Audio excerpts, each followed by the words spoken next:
Abbozz ta' liġi mressaq mill-oppożizzjoni bħala xi proposta ġdida mhuwa xejn abbozz li ġa kien imħejji mill-Gvern ftit ta' snin ilu u li l-Gvern preżenti għażel li jinkludih f'liġi aktar wiesa'. Żvela dan is-Segretarju Parlamentari José Herrera li ddeskriva l-mod kif l-oppożizzjoni resqet dan l-abbozz dwar id-dominju pubbliku bħala wieħed skorrett. Herrera spjega kif ftit xhur qabel elezzjoni ġenerali propju fit-3 ta' Diċembru, il-Ministru responsabbli mill-Artijiet Jason Azzopardi kien neda white paper biex tkun regolata aħjar il-proprjetà tal-Gvern Malti. Herrera spjega kif dan ix-xogħol kien ippreparat minn ditta legali u li l-Gvern ma kellu żmien biżżejjed biex irressaqha quddiem il-Parlament. Nazzjonalista qed jieħu vantaġġ politiku billi jgħid li hu ħejja u prepara bozz ta' liġi. Meta fil-verità m'għamel xejn minn dan li għamel huwa ripproduċa xogħol li sar mill-amministrazzjoni, mill-Gvern. Mhuwiex xogħol tal-Oppożizzjoni, huwa xogħol tal-Gvern.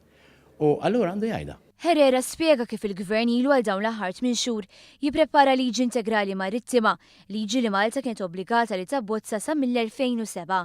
Għaldaqstant wara din titressaq fil-Parlament fil-jiem li ġejjin, il-Gvern se jiddiskuti mal-Oppożizzjoni biex il-White Paper ta' sentejn ilu u li issa Jason Azzopardi ppreżentat daqs kieku kitebha hu tkun irfinata.